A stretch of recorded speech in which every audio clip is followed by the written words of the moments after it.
자, 우리 오늘은 105쪽 저출산 고령화로 나타난 생활 모습의 변화를 살펴보겠습니다. 출산은요, 아이를 적게 낳는 거죠. 여러분들은 나이를 먹고 졸업을 할 거 아니야. 그러면 1학년들이 들어와야 되는데 1학년들이 적게 들어오는 거지. 그러면 자연적으로 졸업생 수와 입학생 수의 차이만큼 줄어들게 되는 겁니다. 후배가 점점 없어지는 거예요. 그렇죠. 후배들이 없어지는 거지. 2010년에는 1.23명, 한 명보다 조금 더 많이 낳는다는 거야. 우리 소수 배웠죠? 1.23명이면 1.2명. 5커플이 결혼을 하면 6명을 낳는다는 겁니다. 남자, 여자는 2명이죠. 근데 1명이란 얘기는 결과적으로 손해라는 거죠. 출생아 수 및 합계 출산율의 추이입니다. 출생아 수가 점점 줄고 있어요. 위에 보면은 47만 명이었는데 27만 명으로 줄고 있어요. 22년은 더 줄을 거. 이거보다 더 떨어졌어. 왜냐면 이때부터 뭐가 있었냐면은 코로나가 있었잖아요. 코로나 때문에 결혼을 못 하는 거야. 결혼 못 하는 거야. 왜 남녀들이 만나 데이트도 하고 해야지 결혼을 하는데 만날 수가 없는 거지. 너 화상통화하고 그 사람이랑 결혼할 거야? 화상통화만 해보고 야 너 이쁘네? 봤더니만은 셀카빨, 그 인스타 필터빨이었어. 그 틱톡 필터빨이었어. 어떡할 거야? 책임질 수 있어? 안 되잖아. 만나봐야지. 안 그래? 그래서 문제가 좀 심각합니다. 자, 보세요. 이거는 우리나라와 일본을 비교한 겁니다. 자, 1989년. 자, 이때 비슷했어. 그러다가 일본이 저출산 얘기가 나오면서 하락합니다. 빨간색 일본입니다. 2000년대 초반부터 역정이 됐습니다. 이때. 일본은 반등에 성공했습니다. 반등. 지금 여기 1.26을 찍고 다시 올라와서 1.4대를 유지하고 있어요. 지금. 일본은 아이들을 그래도 1.4명씩은 낳습니다. 그러면 우리보다 일본이 더 미래가 밝을 수도 있죠. 왜냐면 아이를 태어나지 않는 미래는 국가를 유지할 수가 없어요. 여러분들이 우리의 미래야. 미래가 없어지고 있는 거야. 한국의 미래가 없어지고 있어요. 박수 두 번 시작. 고령화는 뭐냐면 노인 인구가 늘어난다. 다시 말해서 나이를 먹어가고 있다. 나라가 늙어가고 있다는 뜻이에요. 요즘에 여러분들 그 고령화 대표적으로 볼 수 있는 게 2005년에 유재석은 33살이었어. 그런데 2022년에 예능에 아직도 있어. 50살이 예능을 하고 있는 거야. 56세까지. 맞지? 나라가 늙어가고 있다. 기존에 있던 연예인들이 계속 오랫동안 하는 거야. 아니 왜 그럴까? 생각을 해보면 요즘 애들은 TV보다 유튜브를 더 많이 봐요. 맞죠? 유튜브를 많이 보지? 그러면 TV를 보는 사람들은 누구냐? 이때 보던 사람들이 이때도 보는 거야. 이때 보던 사람들이 몇 살일까 지금? 30대 이상 최소. 왜냐면 선생님이 이때 19살이었으니까 TV를 주로 보는 연령대가 10대에서 20대, 30대잖아. 이 사람들 나이를 먹어서 30대에서 50대들도 이걸 보고 있는 거야 지금. 그리고 더 어린 사람들은 유튜브, 더 어린 사람들은 틱톡 이런 걸 보는 겁니다. 고령화 심각합니다. 그렇죠?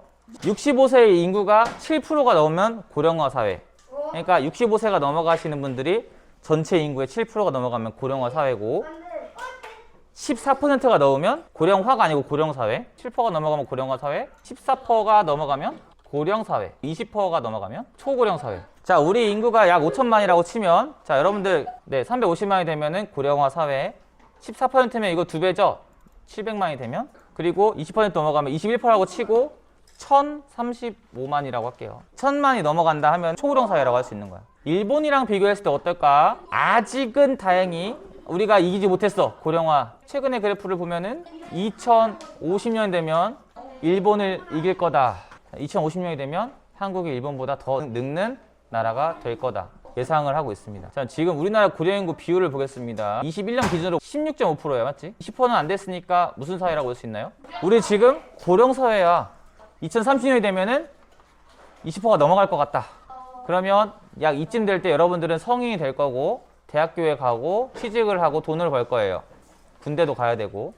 그런데 중요한 건 노인 인구가 25%라서 여러분들이 지금 해야 되는 게 너무 많아. 군대 가야 되지, 세금 내야 되지, 결혼도 해야 되지, 집도 사야 되지. 할 게 많은데 문제는 연금. 연금 뭐냐면 나라에서 여태까지 일하신 분들이 퇴직하면 일하는 동안에 저축한 돈을 모았다가 그거를 나눠서 65세 이상부터 나눠서 주는 겁니다. 그래서 연금에는 국민연금이 있고요. 공무원연금이 있어요. 그리고 군인연금이 있고 사학연금이라고 해서 사립학교 교직원들 연금이 있어요. 아무튼 저축을 해놓은 돈을 쓴다고 생각하면 돼. 근데 연금의 특이성이 뭐냐면 저축한 돈이 내가 1억을 저축을 했어. 1억을 주는 걸 나눠서 주는 게 아니고 내가 죽기 전까지 매달 고정적으로 돈을 줍니다. 근데 문제는 사람들이 안 죽어. 안 죽으란 말은 좀 그러니까 오래 살아. 국민연금이 옛날에 계획했을 때는 한 60살, 70살 살겠지 하고 계획했는데 지금은 기본 80살, 거의 막 100살 가까이 살아. 막 90살까지 살고 막 그래. 선생님은 250살 살 거니까 앞으로 연금을 200년 타먹을 겁니다. 250살 살 거니까. 여러분들은 한 300살 살 수 있어. 그래서 얘들아, 이렇게 되면 뭐가 문제냐? 여러분들이 오랫동안 일해야 되고 여러분들이 일한 돈을 세금으로 많이 내야 돼요. 요거를 잘 생각해봐. 여러분들이 일해서 번 돈을 누군가의 세금으로 내면서 그 사람의 연금을 줘야 됩니다. 그렇게 약속을 했기 때문에 나라에서. 그 예의가 적절하진 않은데 사진 이거밖에 없어서 가져왔어요. 여러분들이 적게 낳으면 지금 문제는 노인의 문제가 아니야. 여러분들이 적게 태어난 게 잘못인 거야 지금. 저출산 고령화에서 가장 중요한 게 뭐냐면 여러분들은 앞으로 어깨에 짊어진 짐이 더 무거워진다는 겁니다. 왜? 적게 태어난 죄로 앞으로 여러분들이 부담해야 될 세금도 늘어날 거고 앞으로 해야 될 일도 너무 많아지는 거예요. 그런 죄가 있어요? 그래서 자, 선생님 생각은 그래. 너희들이 적게 태어나고 싶어서 적게 태어난 게 아니야. 맞지? 그건 사회적인 문제야. 이거 누가 해결해야 돼? 정치인, 경제, 사회가 모여서 이거 얘기해야 돼. 이거 무조건 얘기해야 돼. 지금 얘기 안 하면 아예 못해.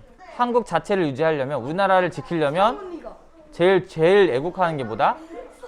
아이를 갖는 거다. 근데 아이를 갖기가 어렵다. 그러니까 나라에서 어떻게 해야 된다? 이 구조를 바꿔줘야 된다.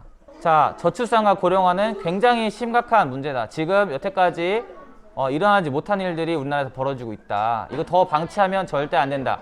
더 방치하면 우리나라 없어진다. 망한다.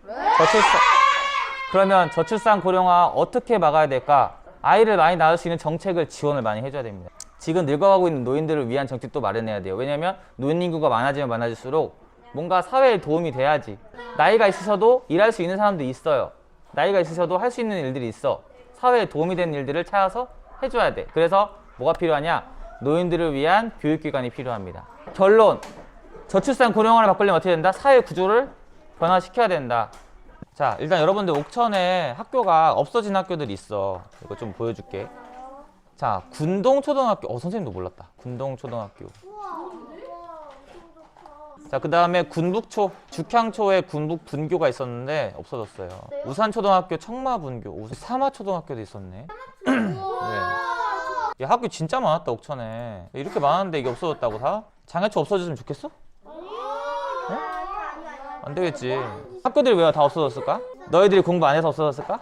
얘들아, 이렇게 학교가 사라지고 있어요. 왜? 저출산 때문에. 반대로 늘어나는 게 있지. 노인복지관 이런 거 늘어나고 있습니다. 이렇게 엄청 삐까뻔쩍해집니다. 맞지? 노인정이. 우리나라 인구 감소 지역을 좀 보겠습니다. 여러분 이거 이지도 봤어요? 자, 여기 옥천 있나 찾아봐. 옥천 여기 있네. 자, 빨간색인 데는 다 인구 감소 예정이고 인구가 없어진다, 소멸할 수 있다는 지역이야. 네, 그럼 여기서 옥천군, 영동, 보은 없어지는 거지. 남아있는데 여기는 대전이죠? 여기 세종이죠? 여기 청주거든? 대전, 세종, 청주는 남아있는데 보은, 옥천, 영동은 어떻게 돼? 다 여기 없어질 거. 죽는 게 아니니까 없어지겠지. 지금 어떻게 되고 있다? 소멸하고 있다. 한국의 인구 감소 추이를 보겠습니다. 지난번에 선생님이 비슷한 걸 하나 보여줬는데 1차 인구 절벽, 이거는 의도적으로 한 거야. 왜냐면 너무 사람들이 많이 태어나니까 이때부터 하나만 나와서 둘만 나와서 잘 그리자 이런 얘기가 있었어. 그전에는 여러분들 막 10명씩 낳고 그랬어요. 선생님 부모님 세대, 참고로 우리 엄마 첫째인데 망삼촌이 10번째야. 그러니까 10번 시도했어. 아이를 10번 낳아가지고 아들이 한 번 딱 태어나서 끝났습니다. 1차 인구 절벽 떨어지고 2차 인구 절벽, 이거는 의도한 게 아니야. 우리가 의도한 게 아니야. 3차 이거 의도한 거 아니야. 그래서 지금 출산율이 점점 내려가서 지금 0.86. 여러분들이 생각하는 출산이 안 되는 이유가 솔로가 많을 거라고 생각하지? 물론 그것도 어느 정도 일리는 있는데 결혼을 해도 아이를 하나밖에 안 낳아.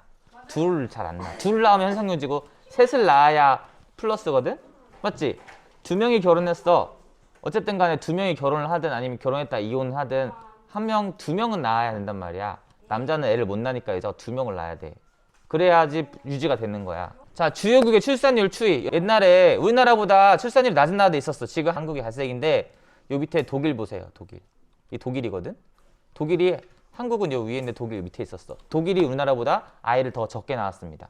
근데 지금은 어떠냐? 지금 보면 네, 지금은 많이 올라왔죠. 지난번에 선생님이 일본 얘기했죠. 일본이 반등에 성공했다 이 얘기했죠. 네. 우리나라는 반등에 성공하지 못했어요. 지금 계속 내려가고 있어요. 그럼 우리는 어떻게 해야 되냐면 독일을 생각을 해야 돼. 독일은 어떻게 그러면 반등에 성공했을까 생각을 해봐야 돼. 그래서 독일의 사례를 설명해 줄 거예요, 오늘은. 그럼 우리는 두 개야, 두 개.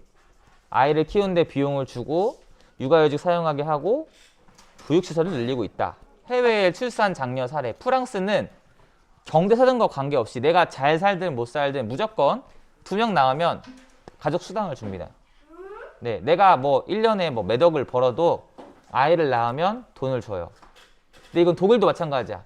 내가 얼마를 벌든 간에 차등 지급하지 않고 다 똑같이 주는 거야. 무조건 지급, 무조건 지급. 그리고 여기는 안 나와 있지만 프랑스는 14만 원, 33만 원 이렇게 주는데 독일은 더 많이 줍니다. 독일은 30만 원씩 줘요, 거의. 30만 원씩 주고 그 아이가 25살 때까지 줘요. 25살 될 때까지. 한 명당. 네, 한 명당. 그러니까 아이 낳으면 무조건 나라에 30만 원씩을 줍니다. 25살까지. 그러니까 많이 낳겠죠. 이거는 가족 수당이고 아동 수당도 있어. 아이 낳으면 보너스죠, 보너스. 출산 보너스. 출산 보너스 100만 원. 근데 이거는 우리도 하고 있어. 이거는 지자체마다 다르긴 한데 우리도 아이를 낳으면 주는 게 있습니다.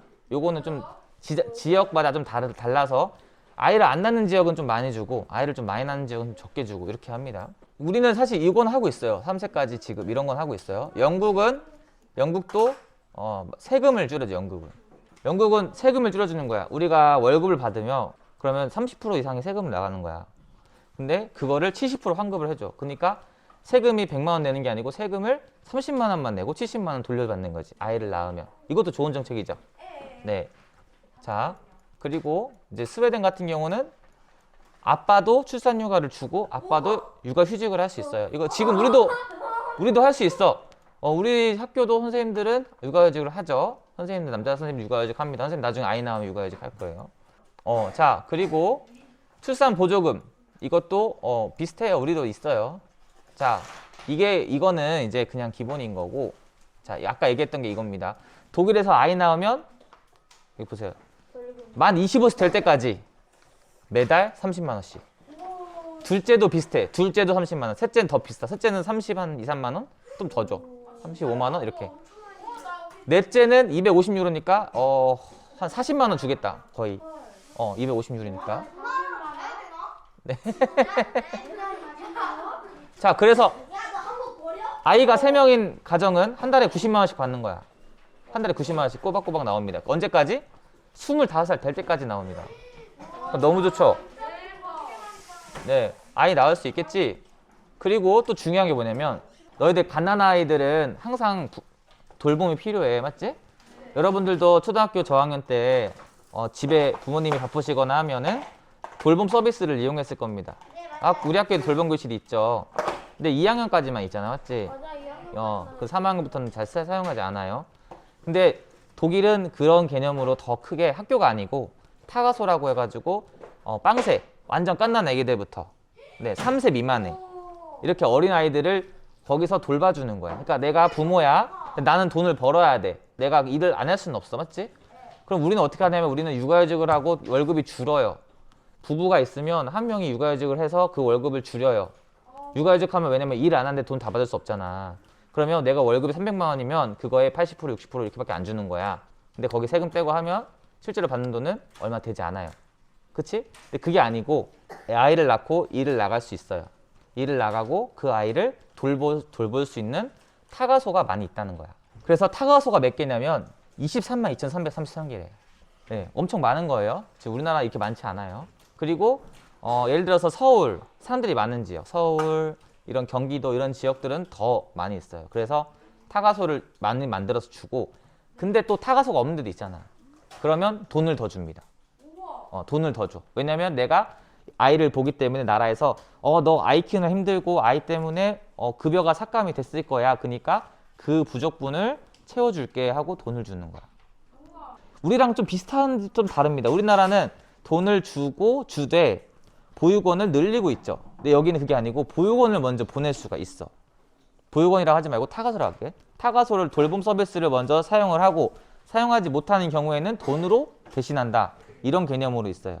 그럼 내가 뭐 월급 내가 좀 일하기가 싫고 아니면은 좀 집에서 아이를 같이 보고 싶다 하면은 이거 여기 안 보내고 집에서 키워도 되죠.